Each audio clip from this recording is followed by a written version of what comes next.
Assalamualaikum warahmatullahi wabarakatuh. Jumpa lagi bersama sahabat-sahabat Matan TV dimanapun berada. Baru-baru ini beredar dan viral di media sosial sebuah ceramah yang disampaikan oleh salah seorang ulama dari Timur Tengah, Syekh Asin Al-Hakim, yang menyampaikan tentang tradisi umat Islam di Indonesia seperti bertakbir di masjid dan memperingati Maulid Nabi bukanlah sunnah dan disebut sebagai perilaku bid'ah. Ia pun mengemukakan sebuah ayat tentang kesempurnaan Islam sebagaimana dalam surah Al-Maidah ayat 3, Al-yauma akmaltu lakum dinakum wa atmamtu alaikum ni'mati wa raditu lakumul Islam madina. Artinya, pada hari ini telah aku sempurnakan agamamu dan telah aku sempurnakan atas kalian nikmatku dan telah kuridai Islam sebagai agama kalian. Dari ayat ini maka kita tidak bisa lagi mengadakan sesuatu yang tidak bersumber dari Al-Quran dan Sunnah. Karena segala sesuatu sudah ditetapkan dalam Al-Quran dan Sunnah. Jadi tidak bisa lagi mencipta dan menghasilkan sesuatu di luar dari apa yang telah disunnahkan oleh Rasulullah SAW dan apa yang telah ditetapkan dalam Al-Quran. Inovasi apapun dalam Islam, apalagi yang berkaitan dengan ibadah, maka itu dianggap bid'ah.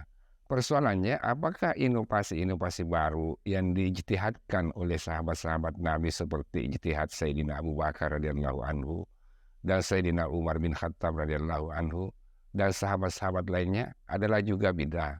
Padahal itu terkait juga dengan agama. Saya tidak bermaksud memperdebatkan masalah ini karena ini adalah pandangan Syekh Asin yang juga memiliki dalil-dalil dan rujukan. Tetapi yang perlu saya tekankan di sini adalah sedikit tentang sejarah perkembangan Islam itu sendiri dari waktu ke waktu. Dalam sejarah perkembangan Islam, kita mengenal sebuah gerakan yang disebut dengan gerakan purifikasi yang muncul pada abad 18 Masehi di Timur Tengah. Gerakan ini juga merambah sampai ke Indonesia dan bahkan sempat mengakibatkan perang saudara antara sesama umat Islam akibat dari perbedaan pandangan dan sikap masing-masing kubu, yaitu antara Muslim Puritan dan Muslim tradisional. Perang ini tentu terjadi akibat fanatisme dan ketegasan pihak yang menganggap paling benar pandangannya dan menganggap yang lain tidak benar dan perilaku keagamannya tidak sesuai dengan Al-Quran dan Sunnah Nabi. Gerakan purifikasi muncul bertujuan bagaimana memurnikan ajaran Islam yang dianggap sudah terkontaminasi dengan ajaran-ajaran lain akibat penyebaran Islam ke berbagai penjuru dan masuknya orang-orang asing ke dalam Islam yang bukan asli dari penduduk di mana Islam diturunkan. Gerakan ini tentu sah-sah saja, tetapi yang perlu diketahui bahwa ketika Islam masuk ke wilayah-wilayah baru, hampir semua wilayah itu sudah memiliki tradisi yang mengkristal dalam masyarakat sehingga seseorang Muslim sulit meninggalkan tradisi itu.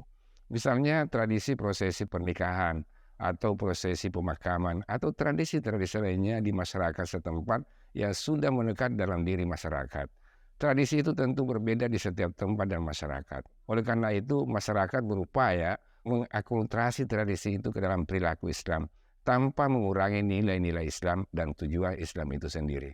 Di Indonesia misalnya, hampir setiap daerah memiliki tradisi pernikahan yang berbeda-beda. Misalnya prosesi pamit kepada orang tua ketika ingin menikah, yang biasanya dilakukan sebelum hari pernikahan. Kemudian prosesi diselenggarakan secara Islami. Tentu ini adalah sesuatu yang beda, tetapi sungguh sangat baik. Begitu pula di negara lain juga memiliki tradisi-tradisi yang sulit dilepaskan, tetapi pada waktu yang sama mereka berusaha menjaga nilai-nilai Islam itu sendiri. Nah, hal-hal yang seperti ini seringkali menjadi perdebatan di antara umat Islam dulu dan sampai sekarang.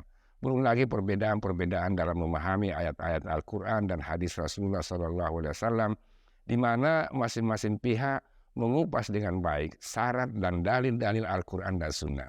Dari perbedaan-perbedaan ini telah melahirkan berbagai macam buku yang ditulis oleh mereka, yang pro dan kontra, dan masing-masing kubu memegang teguh kecenderungan pandangan mereka. Tetapi mereka tidak sampai berperang dan sesat menyesatkan sebagaimana terjadi di antara ulama-ulama klasik, antara fuqaha dengan mutakallimin, ahlul hadis dan mufassirin dan juga kelompok-kelompok lainnya, sehingga melahirkan berbagai peninggalan buku turas yang masih menjadi bacaan generasi-generasi sekarang.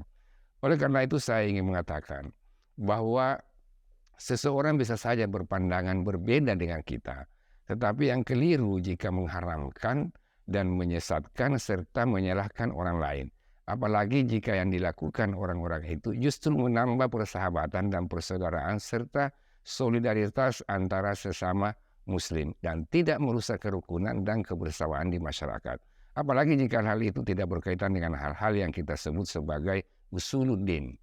Beberapa tahun lalu, akibat dari pertentangan yang begitu tajam antara kubu-kubu yang ada, sehingga ulama-ulama Islam menggagas apa yang kita sebut dengan Al-Khitabud Dini, atau mungkin bisa diartikan sebagai dakwah Islam yang ideal, atau bagaimana mendakwakan Islam yang benar sesuai dengan tujuannya. Gagasan ini cukup bagus, apalagi dalam menyikapi perbedaan tajam di antara kaum muslimin yang terus berlanjut. Beberapa kriteria yang terkandung dalam konsep Al-Khitabud Dini ini adalah sebagai berikut. Moderat dan seimbang. Islam sebagai agama dan pedoman hidup haruslah selalu sesuai dengan zaman. Oleh karena itu, para penafsir agama haruslah moderat dan mampu mengimbangi perubahan yang terjadi dari waktu ke waktu dan dari generasi ke generasi sehingga Islam selalu sesuai dengan zaman dan tempat. Yang kedua, mempermudah bagi orang lain untuk memahami Islam. Seorang penafsir agama atau penceramah haruslah memberikan sesuatu yang gampang dicerna oleh masyarakat, bukan yang kompleks, apalagi jika membuat masyarakat itu bingung memilih mana yang benar dan mana yang salah. Kita tidak perlu bicara hal-hal yang masih diperdebatkan oleh kalangan ulama, tetapi itu cukuplah di dunia kampus atau pertemuan-pertemuan para penafsir agama.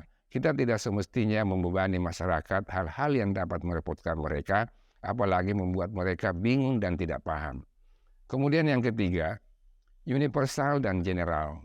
Dakwah Islam itu bukan untuk satu kelompok saja, tetapi untuk semua orang. Karena itu kita harus selalu menyampaikan hal-hal yang universal dan yang umum saja. Tidak boleh spesifik pada satu kelompok saja.